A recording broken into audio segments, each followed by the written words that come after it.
Welcome, everyone. Good morning, good afternoon, good evening, wherever you are in the world. Thanks for joining us in the second installment of our NCMC and LLL Lifelong Learning series, Behind the Lines with NCMC, where we try to bring you some of the best authors out there on negotiation and conflict management related topics. So today, without much further ado, let us introduce our speaker. Today, we have the honor of having Professor Chris Blattman. He's a professor of economics. He's an economics and political scientist who studies global conflict, crime, and poverty. Professor at the Harris School of Public Policy, University of Chicago, and he's the author of the excellent book "Why We Fight: The Roots of War and the Path to Peace." He's been traveling. He's done a significant work in Africa and Latin America, studying on the field the phenomena of conflict and what triggers wars. And he's bringing a lot of that wisdom to us today. So without further ado, let's hear from him directly. Professor Blattman, Chris, thanks for joining us. The floor is yours. Great. Thank you so much. I'll just share my slides.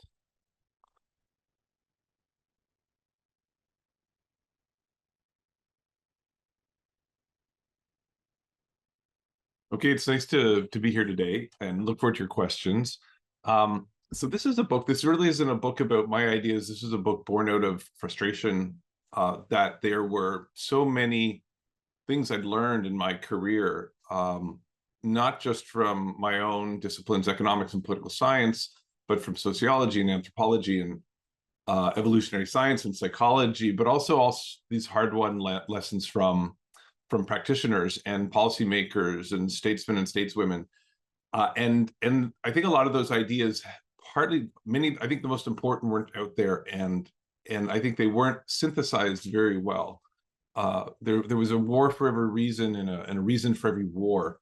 And I started to believe that actually that doesn't really make sense, that actually there's certain things we know, there are certain commonalities, there are certain insights. And so this is a collection, partly of my experiences, but mostly trying to bring 100 years of practical experience and social science to bear on this most important question. And I can't tell you everything about a book in half an hour, so I'm really just going to try to tell you 5 things.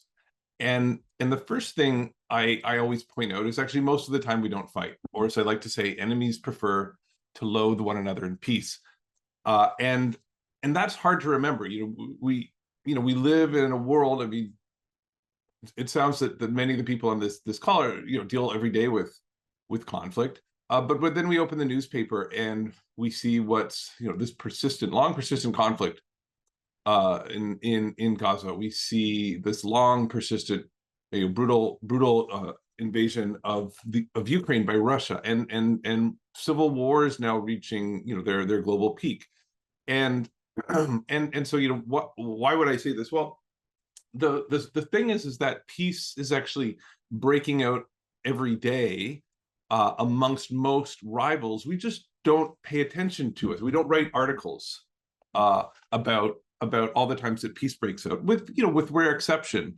And so I was struck that within a week or two of the Russian invasion of Ukraine, if you scrolled through 20 pages of war and violence on your mobile phone, you might have stumbled across this article in the New York Times, which is that on March 11th, India accidentally fired a cruise missile at Pakistan, and nothing happened.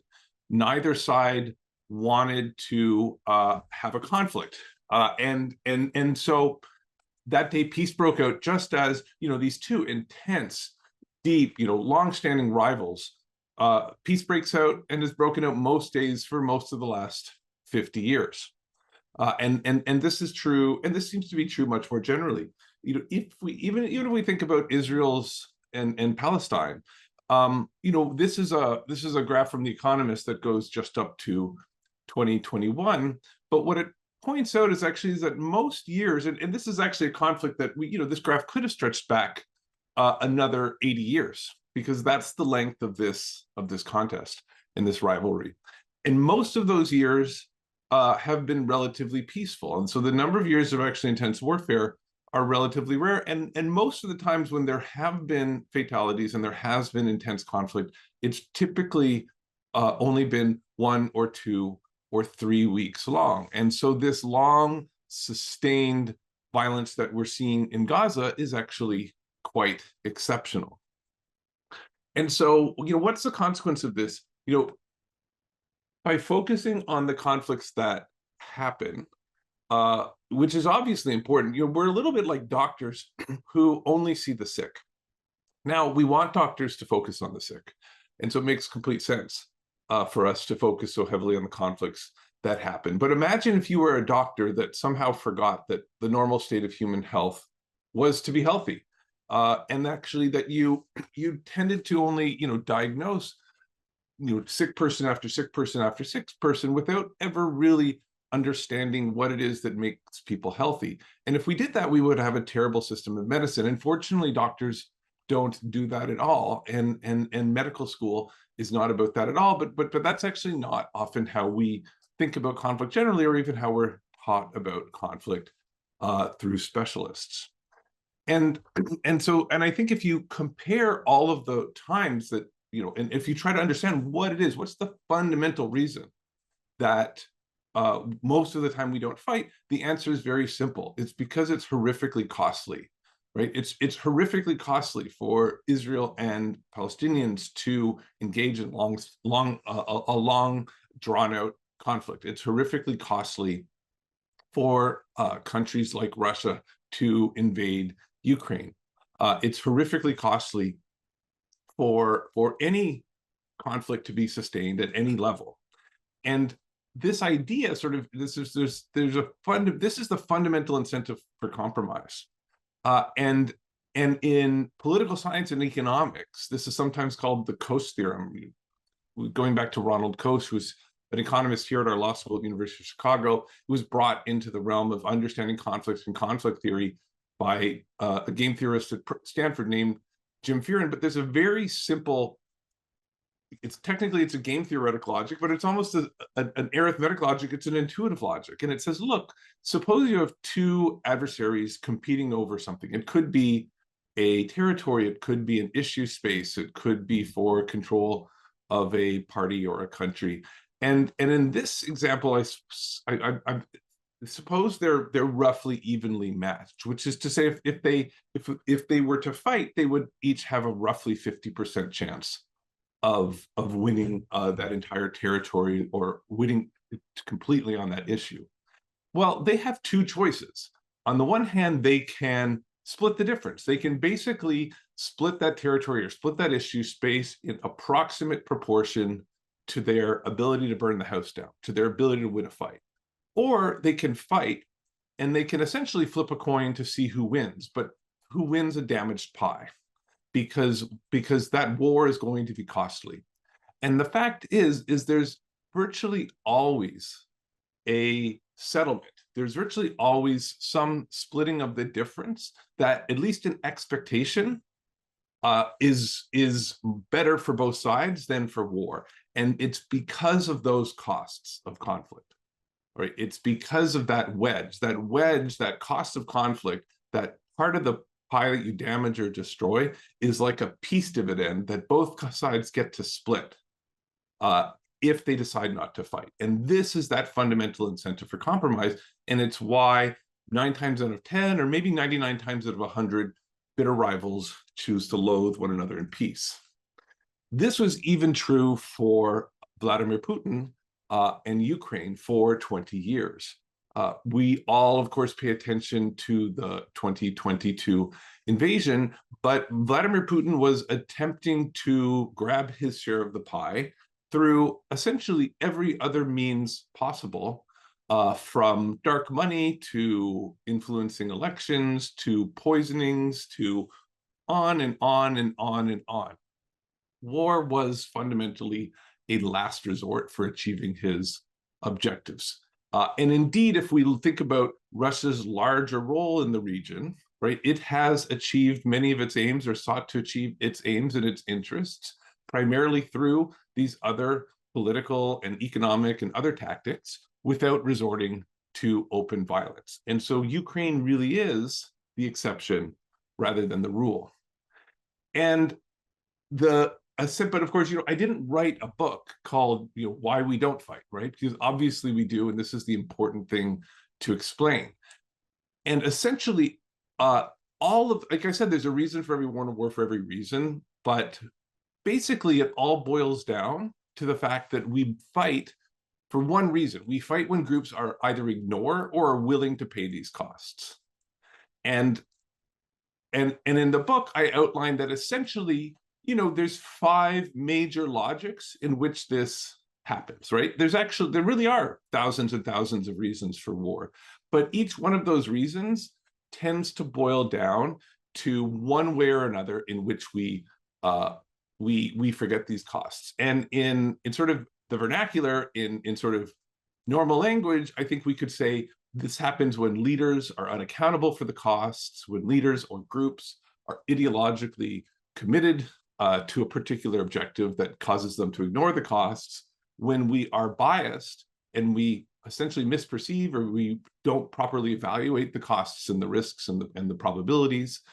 It happens when we are uncertain, and it happens when one side or the other can't commit to a deal and is therefore unreliable.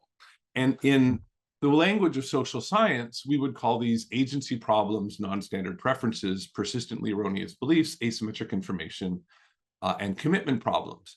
And I go into depth in the book what political science and economics and sociology and psychology and behavioral science sort of have to tell us about these intellectual and academic concepts. But I'm just going to sort of give you a little overview right now. And I'm going to sort of start with this illustration that I've already been talking about, that of course is on the minds of so many in the world, which is Russia's invasion of Ukraine. And we could talk about why conflict has persisted. We could talk about why a resolution and a peace agreement is so difficult to achieve. And I'd be happy to in questions, but let's just think about why this invasion happened in the first place. And we can start with unaccountability, which is many leaders don't bear those costs of war. And this is true of even democratic leaders, but it's especially true of autocratic leaders, and it's especially true of personalistic leaders.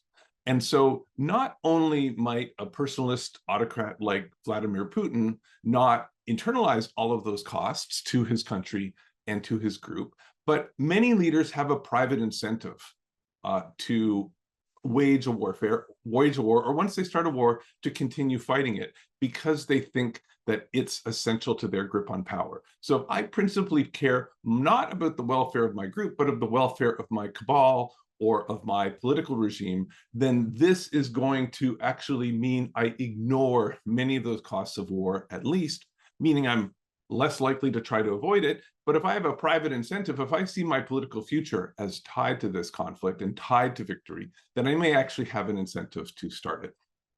And this is one story, and maybe the most legitimate story, although maybe the one that I think is talked least about in understanding not just this conflict, but most conflicts. Now, there's another story that we hear in the newspapers especially, and sometimes from Vladimir Putin himself, about the idea that this conflict is about the idea of a greater Russia, right? Or perhaps we wonder if it's not about the idea or this intangible incentive of a greater Russia and a place in history, but actually a place in history for Putin himself. And so sometimes there are intangible things outside of that pie, outside of that territory that we're trying to split, that can only be obtained through war itself. And so if our leaders value glory or ethnic supremacy or a place in history or something, they may be willing to pay those costs of war in order to obtain this intangible or ideological objective. The other story we've heard in the newspaper is one of a Russian leader insulated from good information. And this is actually quite common in all types of regimes. Democracies are not immune, but autocracies seem to be especially vulnerable to flawed intelligence systems where no one wants to tell the leaders no. So sometimes we are institutionally biased. And so we're actually getting bad information. We're misjudging whether the probability we're going to win. But even in contexts like democratic regimes, or even, well, we couldn't explain the entire mutual fund management industry if some humans weren't systematically overconfident about their ability to outperform the market or outperform their rivals in warfare. And so sometimes we misperceive the situation. We underestimate the costs, or we overestimate our chances of victory. We make systematic mistakes, even in groups, even when we deliberate over long periods of time. And that's another story that people have used to explain this initial invasion, that not only was Putin getting bad information, but that he was overconfident. Then we get to something that sounds very similar rather, which is uncertainty. And uncertainty is different than bias. Bias says I'm getting the probabilities wrong. But actually, what game theory has illustrated to us is actually, even if we get the probabilities exactly right, even if I completely, I don't misperceive the situation at all. I have great information about my own ability to fight, and I have a good guess at my rival's ability. Nonetheless, it's your strategically optimal strategy is not to settle for peace all of the time. And anyone who's played poker would understand this, what is an otherwise complex game theoretic logic, which say, you know, that when your hand is private and your opponent's hand is private, that your best strategy is not to bluff none of the time. And your best strategy is not to bluff all of the time. Your best strategy is to bluff some of the time. And in response to that, your opponent's best strategy is to fold some of the time and to call some of the time. But their best strategy is never to fold or call all of the time or none of the time. That just wouldn't make sense. Right? You know that you intuitively get that when there's some uncertainty, even if you have a good guess, you've been counting cards, you have a sense of what the probabilities of your opponent's hand are, it's still optimal to bluff or to call, meaning to fight some of the time and to do so unpredictably. And so in any world where there's private information, fighting is potentially your strategically optimal action. And I think this is one of the, in some sense, the thing that is least talked about and least appreciated in so many wars is just how that uncertainty on the eve of the war itself was not, we don't need bias and we don't need the ideology, right? That itself, that alone, that uncertainty and that persistent uncertainty over the years since the conflict started is potentially a very important driver of the conflict. Okay, the fifth and final is this idea of a commitment problem, which essentially says that I don't believe that my opponent is willing to stick to a deal, and therefore, why would I find peace? And this isn't a very good explanation for why the war started. I don't think that Ukraine was going to rise to dominate Russia, and Russia needed to sort of essentially use their temporary strength to lock in a deal. It does maybe help us understand the timing of the conflict, which is to say that 2022 is probably Russia's peak moment of leverage against Ukraine. And so there was a certain now or never logic in the sense that as Ukraine was gathering its Turkish drones and inventing its Neptune missiles and moving closer to the EU and potentially economic strength, that this was essentially the peak leverage vis-a-vis Russia. And this commitment problem is maybe the number one explanation for why most conflicts don't get settled, and probably for why this one doesn't get settled, which is to say that so long as you believe, and this is, if you believe, and this is the primary thing, if you believe that Russia and Putin cannot credibly commit to peace, that they would simply use peace to or a ceasefire to rearm and try again. And they tried once in 2014, and they tried again in 2022, and maybe they'll try again in 2030, right? That's a story of a commitment problem. And you don't have to believe any one of these stories. Many people believe different narratives for why Russia invaded and why peace has been elusive. But what you do need to do is you need to recognize the logic behind each of these stories, and the fact that one of these five logics typically lies behind almost every story you will hear about every conflict.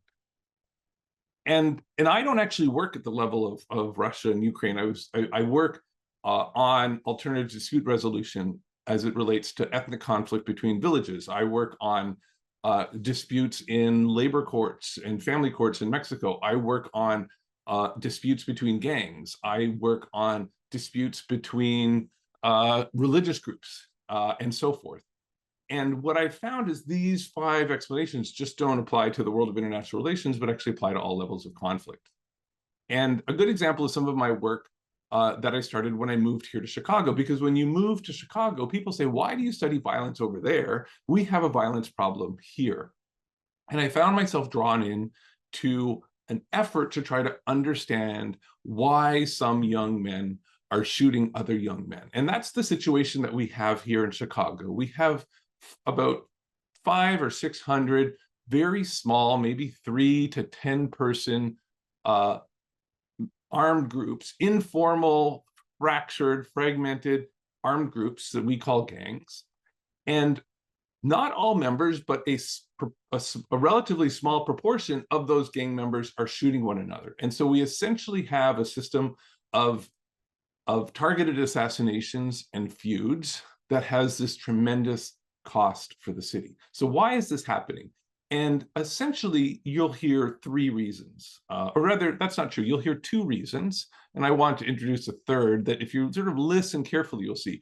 And the first is that a lot of these shootings are hot-headed and angry. They're hot, reactive reactions to a perceived slight, okay? The second story you will hear is that these are long-running rivalries based on revenge.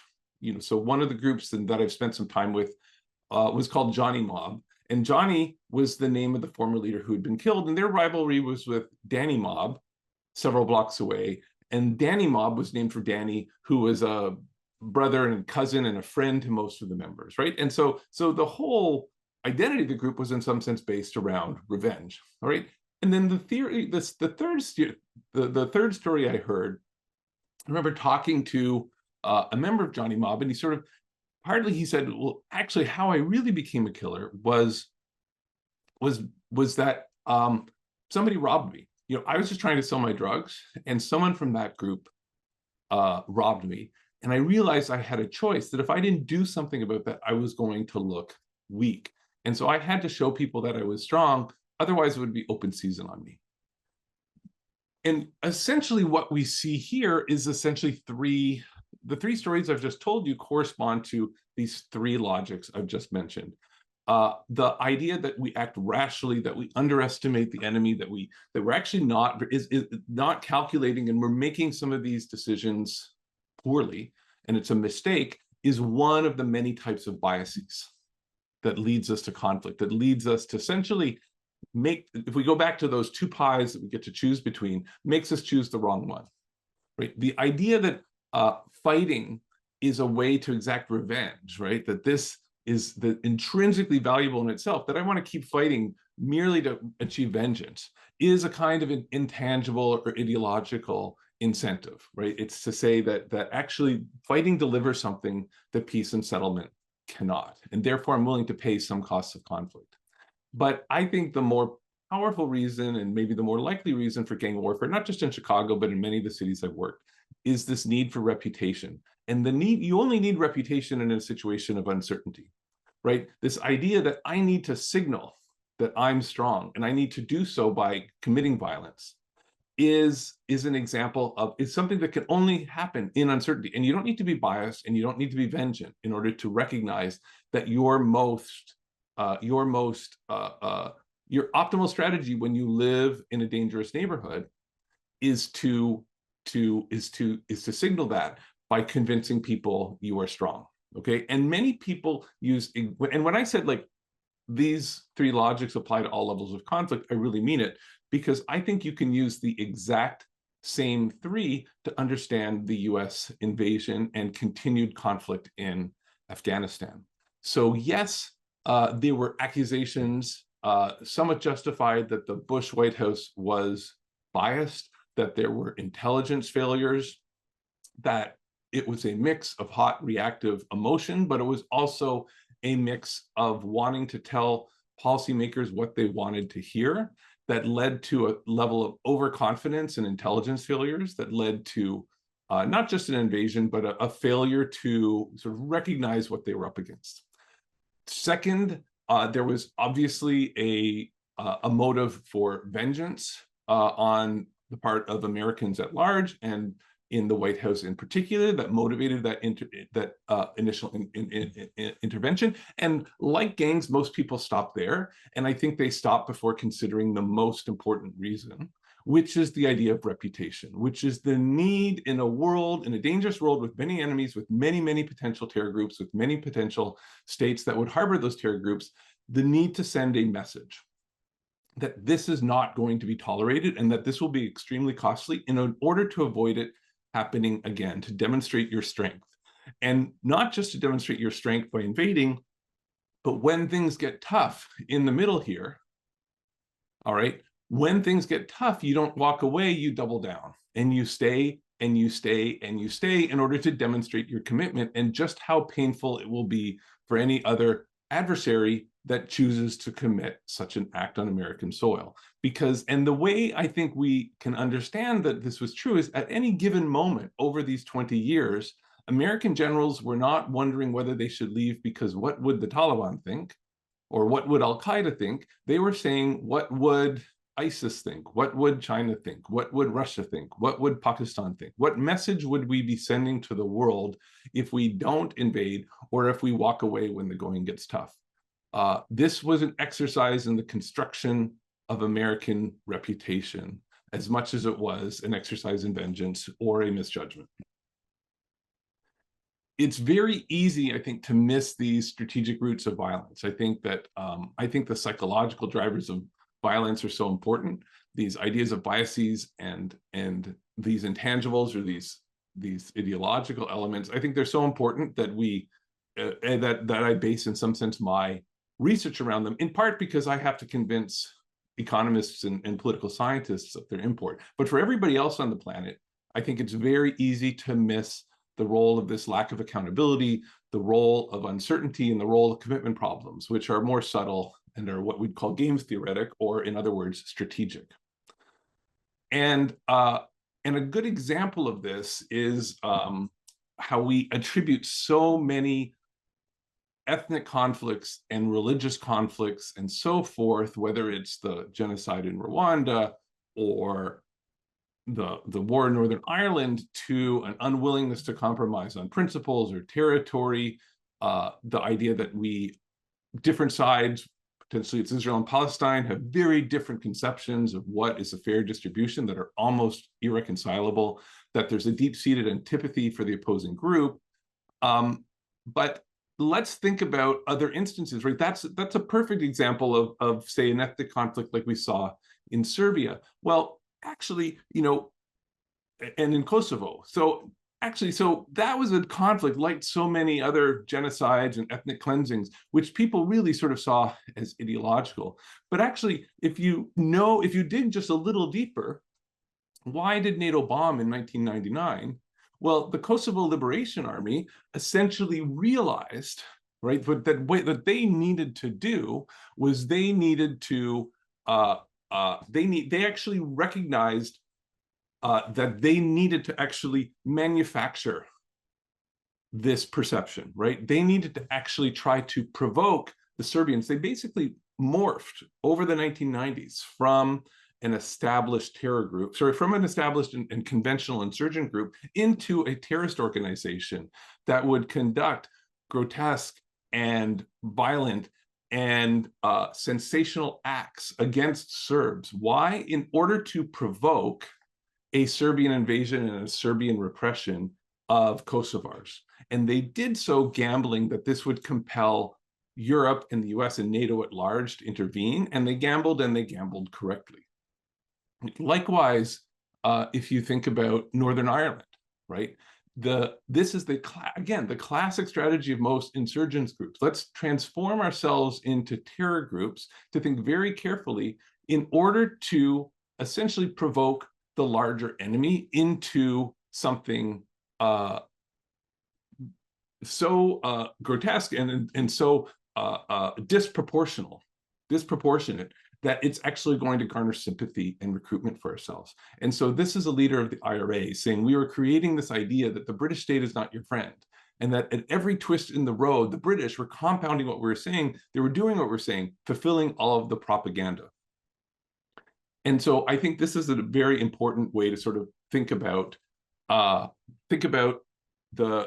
current and unfortunately longstanding conflict in Israel and Palestine, is to what extent that there's both here a strategic and a psychological root. There's a recognition that great powers and the powerful actor often overreacts, right? And they can be provoked into overreacting in order to, at great cost, increase sympathy and increase recruitment and increase support for the weaker party's cause, right? And you can choose to believe that this is perhaps, no one knows what was in the minds of Hamas on the eve of October 7th, right? We don't know. This could be one explanation. This might be completely false, and you don't have to accept or reject it, but you do have to recognize that this strategic logic, that terror groups are often not barbarians or animals, they're deeply, deeply strategic thinkers,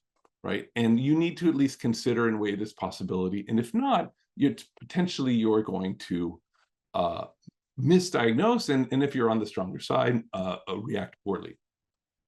So this is essentially, I think one explanation for why we see so many of these longstanding conflicts and these disproportionate reactions of powerful parties vis-a-vis weaker ones.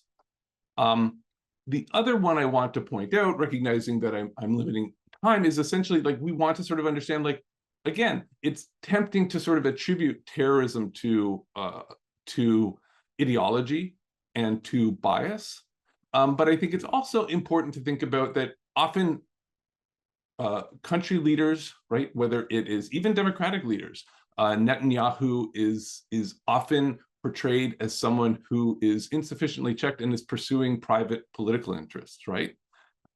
And on the other hand, you have an organization like Hamas, which is itself completely unchecked, which is itself completely unaccountable to the Palestinian population, which won in a set of elections which may or may not have been flawed many, many years ago, have refused to hold them since.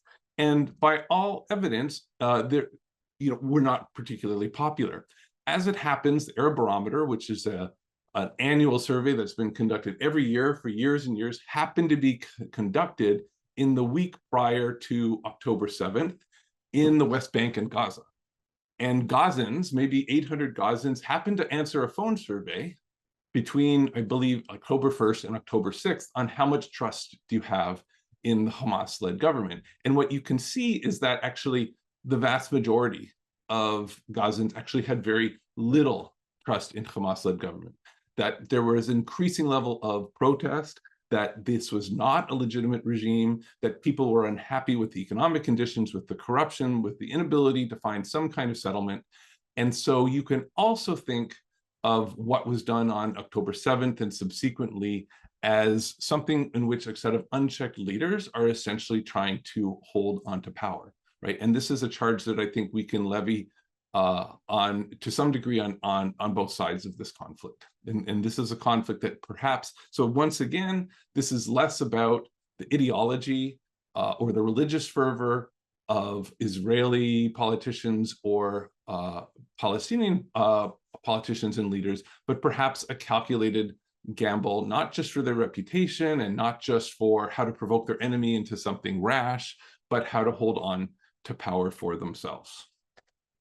Okay, so why should we remain hopeful in all of these cases? Why do I think that both of these conflicts will end, at least perhaps not in a durable settlement and ceilings of happiness and brotherhood, but getting us back to that point where both sides are choosing to loathe one another in peace? It's because it goes back to this fundamental incentive for compromise. That peace dividend, right? That's like a gravitational pull that's pulling both sides towards conflict. Both sides and all external observers can see for themselves just how horrifically costly this is, not just for these adversaries, but for the rest of the world, right? And this is pushing towards peace, all right? And this is operating most of the time, right? These 3-year-long or 2-year-long wars are highly exceptional.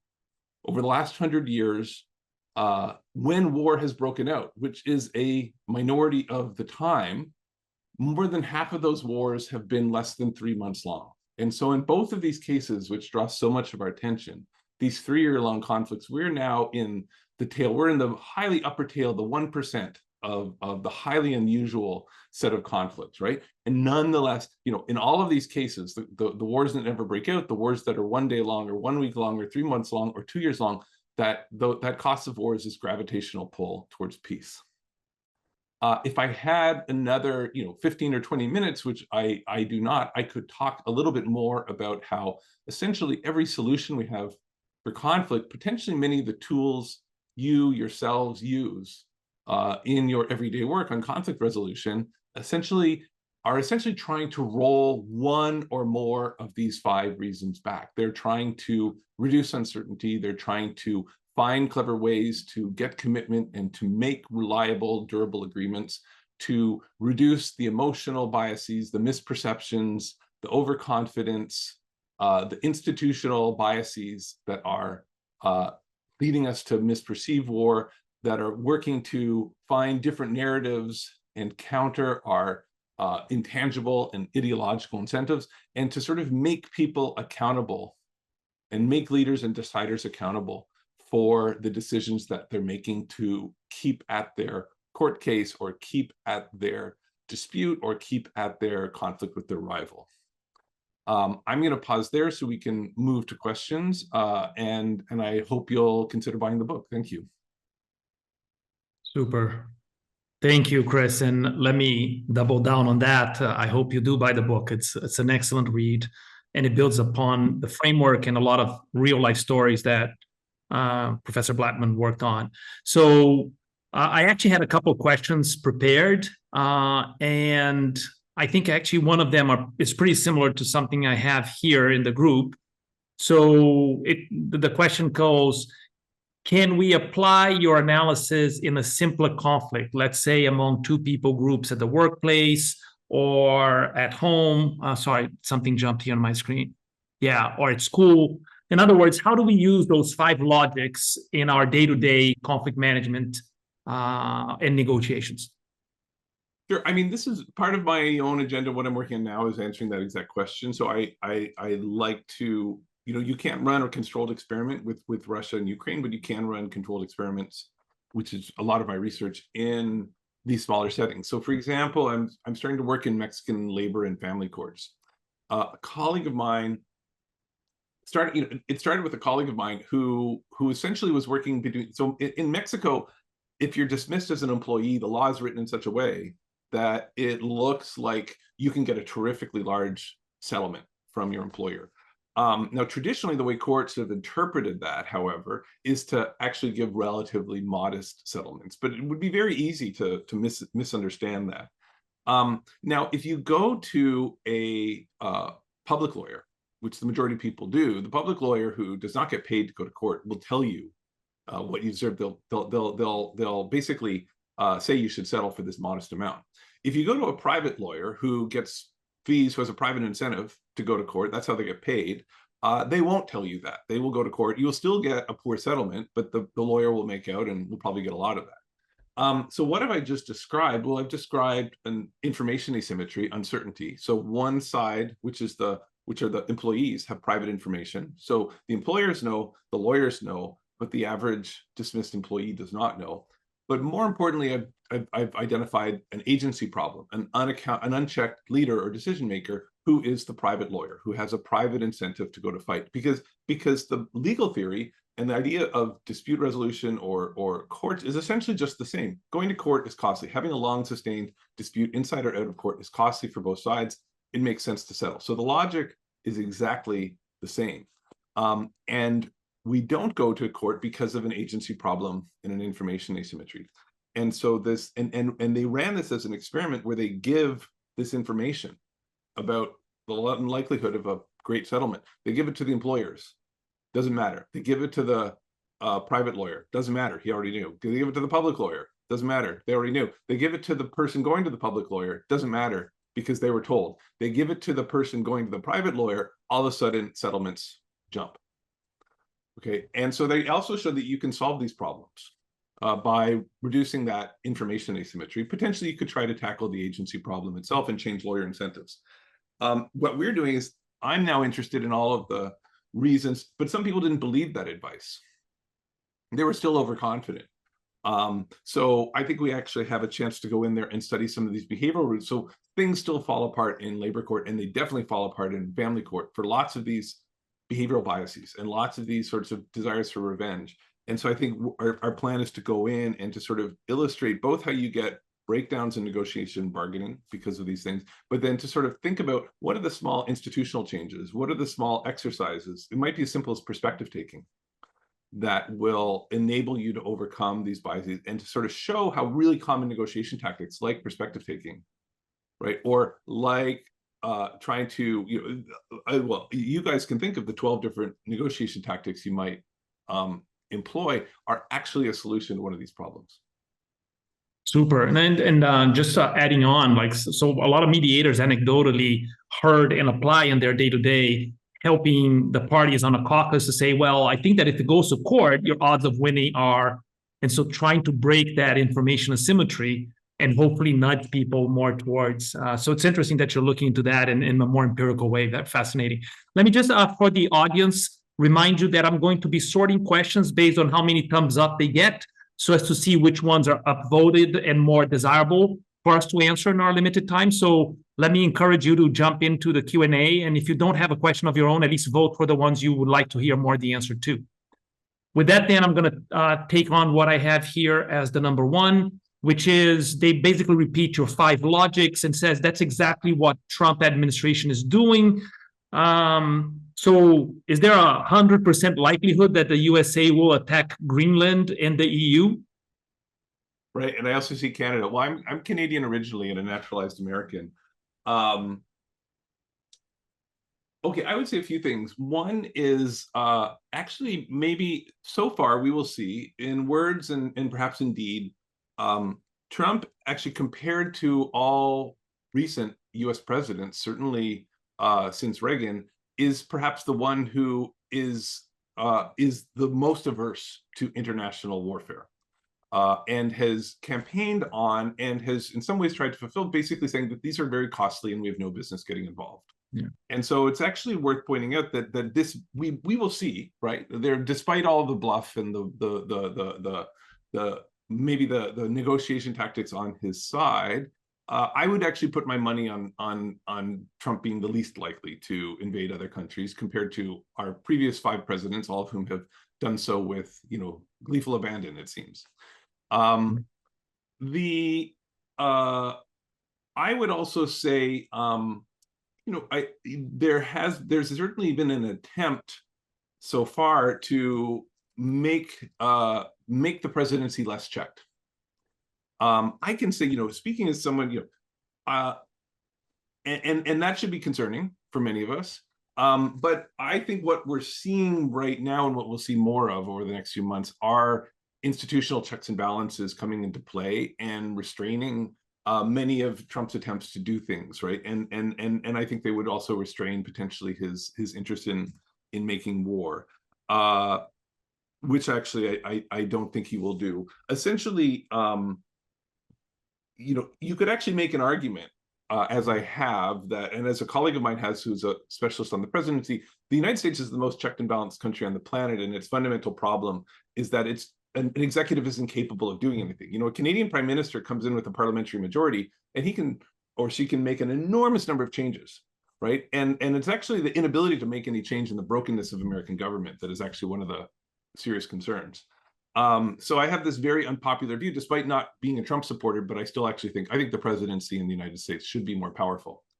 I would say the 2 things I would say, I think Trump has a certain set of biases that, a set of beliefs about how to conduct negotiations that are perhaps very short term in view, that maybe get him big and theatrical wins, right? That, he's a reality television star.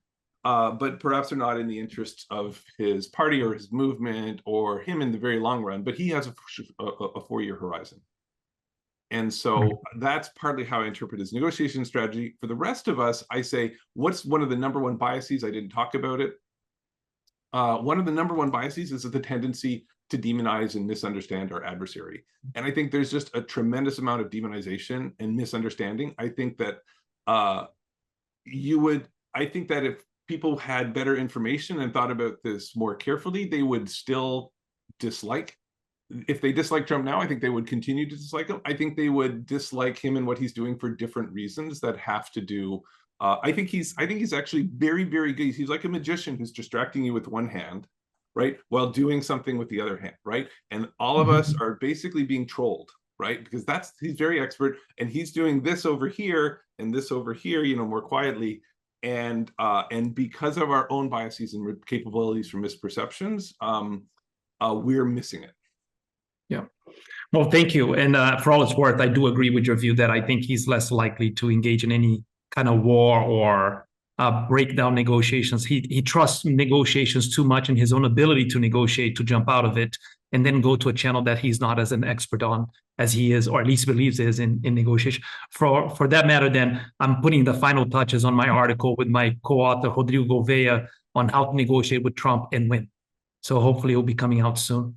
So thank you. So moving on to the next one. So I'm going to take the first one on here. What are the odds of POTUS claim on Canada, Greenland to end up in war? I think that's in the previous question. So I'm going to jump to the next one, which is, what is your opinion on the potential conflict between China and Taiwan? So I remain optimistic that I think it is unlikely because it is so costly. My confident, but it's, I think the chances of war are far from zero, and that should be terrifying. I think if we go back to these five, I think the increasing personalization of power under Xi Jinping is probably the most concerning thing that's happened and happening in the world today, not only because it allows him to pursue private political objectives, such as trying to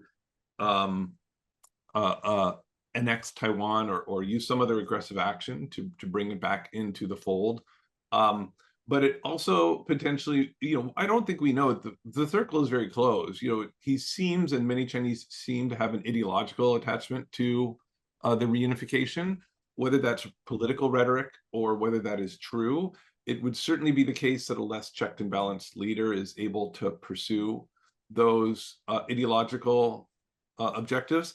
And as in the case of the Bush White House, or as in the case of Putin's Russia, we might be worried about institutional bias in the sense of that person not only growing overconfident, but maybe also the institutionally overconfident, because that information is flowing out. And so the increasing personalization of power is one of the most concerning trends in the world. Nonetheless, it's so costly that I would anticipate that China undertakes every other measure conceivable prior to this. And so I think the probability of some form of economic warfare, or the probability of a blockade, or the probability of this is extraordinarily greater than that of an invasion, which is extremely difficult to do. And I would also imagine the potential for capitulation on the side of Taiwan in the face of such actions, or in the face of very serious threats, because this would also be so unimaginably costly. We might be surprised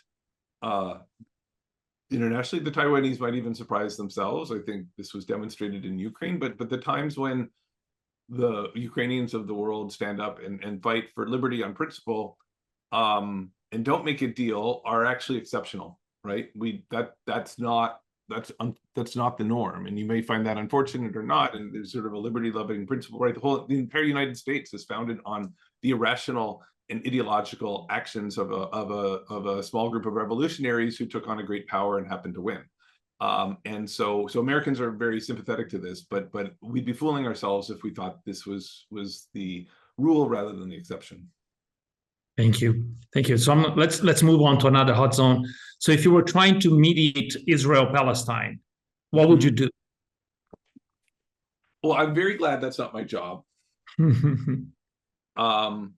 Look, I mean, there's a little bit related. I think one of the other questions is how do I define peace? And there's sort of two ways to define peace. One is just the stop of active fighting, which I think is much, much easier, right, to get people to loathe one another without violence, than it is to find sort of this durable settlement into which there's some sort of comedy, and it's comedy in the sense of understanding and sympathy on both sides, and a retreat from even the possibility of war, which I think is another, more positive form of peace. I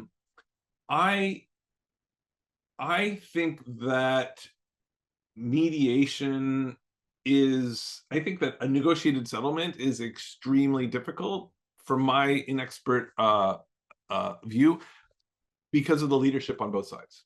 I think there is essentially no leadership now on the side of the Palestinians. It's very difficult to even identify a negotiating partner, and so that is a problem.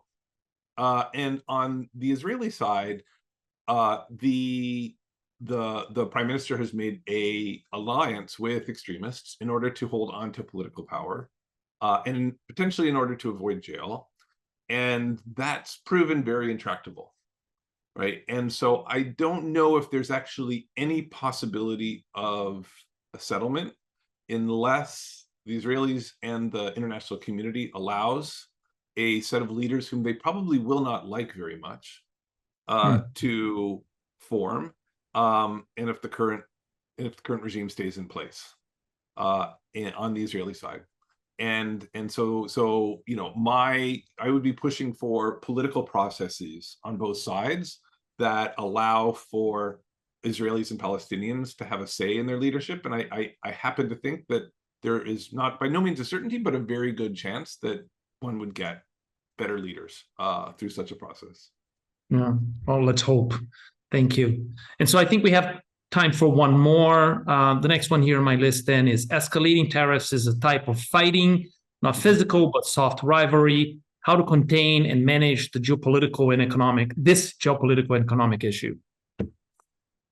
Right. So trade wars, whether it's between, two gas stations on opposite corners of an intersection, or two countries starting a trade war, a lot of the same theory and apparatus that I've brought here is actually brought to understand these types of conflicts, right? So just as a lot of this apparatus made sense in understanding courts and disputes, it makes, there's it's not a perfect application, but there's close applications to trade war. I would say two or three things. One is you could interpret these as well, I'll speak for Canada and at least Mexico, and the current relationship with the US is these things are used as bargaining chips, and they're used as threats, and then they are either imposed only in part or imposed very briefly, right?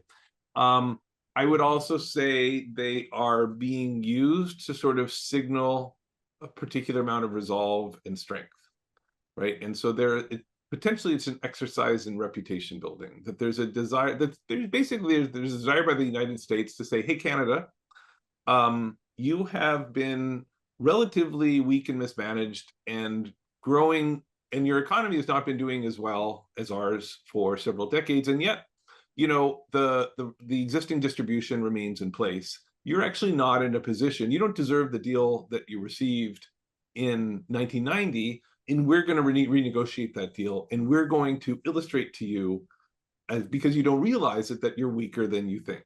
And I think that's I think unfortunately Canada has fallen behind, and Canada is finding itself at the bad end of a renegotiation, partly for those reasons. And this is an attempt of signaling. Now, I don't think that's fully true. I think it's just also, I think it's a complete misreading of the situation and just bad policy on the part of Trump. And partly, if there's 100 arms of policy, 100 levers to pull, but the president is only allowed to pull 3 arms because they're too checked and balanced, right? The presidency has almost no tools. They can do almost nothing. It's the most empty political institution of any developed country. It's the weakest executive of any advanced democracy in the world. If you give someone like this 3 levers to pull, they will pull those levers. Tariffs is one of those levers. So it's also, it's a bad set of tools. It's not a good set of decisions, but it's also, by construction, the only set of tools that a president can pull. Fantastic. Okay, so we still have a couple of minutes, but we do need to do some closing, and we promise Professor Blattman to finish exactly on time. Professor Blattman, if you have some final words of wisdom or awareness or comfort to the crowd, given the nature of the question, please feel free to share them. Otherwise, I would like to invite the crowd also to show your love and appreciation for him to donating generously of his time to educate us and help us handle with conflict better going forward. No, thank you very much. Thank you as well. Wishing you a wonderful day, and hopefully we will stay in touch with the collaborative and do more great stuff together to help the world. Thank you so much. For everyone else, we would like to just share a couple of slides. So if you could put them up. We're going to show you a lot of QR codes, even QR codes to facilitate access to the book of Professor Blattman. So feel free to pick up your phones or whatever. And we're going to slowly go through the different slides to give you access to a lot of different resources that might be of help to you. We're also going to be posting them at the end, the links on the chat box, so you can copy them for your benefit. So here's the link to Professor Blattman's book. We're getting zero commission out of it. It's just a thank you for him to donate his time freely to us. The next one then will be his website, which has a trove of wonderful materials around the topics we saw today, slides, classes, podcasts, all sorts of interesting stuff around these topics. So I highly recommend you visit if you want to go a little deeper in this topic. Okay, a couple more seconds and then this is just to remind you of the NCMC mission, the Negotiation and Conflict Management Collaborative at INSEAD. If you would like to see our website, we're trying to populate with as many interesting things as we can and as many resources to help you improve your knowledge on negotiation and conflict management. So please do visit us. Then we have, here's the series, Chris Blattman being our second. I was the first 2 weeks ago on conflict management. Now Chris Blattman spoke about why we fight. Next month, we're going to have Charles Kupchan talking about how enemies become friends. Then Marriage Until will bring a spin on ethics that involves negotiation and conflict management. Then we have Hervé and Rodrigo talking about negotiations with governments, monopolies, and still doing it in a win-win way. Dr. Joshua Weiss will help us deal with what to do when there is an impasse on negotiation.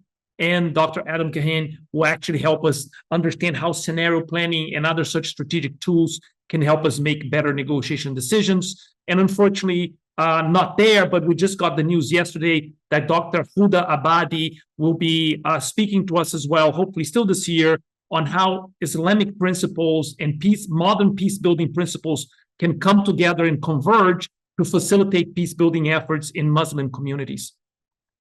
Here is for you to register for the next 2 upcoming webinars. We'll soon have all that information in our website, so you can register for all of them at once if you want, so that you already have them in your calendar and you can plan for it. So just giving you a minute there for you to click on those 2 QR codes as well. Okay. This is our initiative, the Negotiation Course for the World. If you are a negotiation instructor or know of negotiation instructors, this we created because of the cost of role plays being too expensive for most schools around the world to teach the latest negotiation pedagogy without having to break the bank. So here we provide a full package of materials with role plays, teaching notes, PowerPoints that you can actually take for free with one-click download button.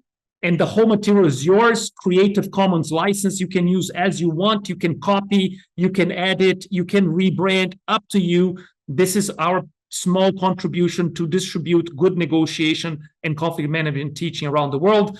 More languages are coming around. If you would like to invest a bit there and get your name recognized and would like to help us proofread AI translated materials of that into another language, please reach out to us. We would love to coordinate with you how to get that proofreading done so that we can actually offer that in a language that you also like, speak, or would like to promote those materials on. So we already have in English, which is original. The Arabic came last year. This year, we're hoping for at least 3 or 4 more, if not more, still depending on the number of volunteers and collaborators. We're coming to the end. The next page, then, we have our latest HBR article on cross-cultural negotiation. It just came out this month. I hope you enjoy it. It gives a little spin, a different spin on cross-cultural negotiations beyond the cultural dimensions that you may have studied from Hofstede, Trompenaars, Lewis, or even our own Erin Meyer. And finally, There's also a new article that seems to be gaining a lot of traction that gives some very counterintuitive advice on meditation, not mediation, meditation. Most people think that this is a panacea that is good for everything. And actually, this article with my good friend Andrew Heffenbrack and two colleagues, Sigal Barsade and Zolkinias, we actually found out that it could be detrimental to some negotiators in some instances. So just something there for you to pay attention to and enrich your negotiation knowledge. With that, we're officially finishing this up. Thank you so much for coming. Hope to see all of you and more. Please do distribute the news, share with others that we're going to be running this almost every month. And we would like to create this community of negotiators and conflict managers. So more will be coming on how we also would like to interact more with you and not just share knowledge with you.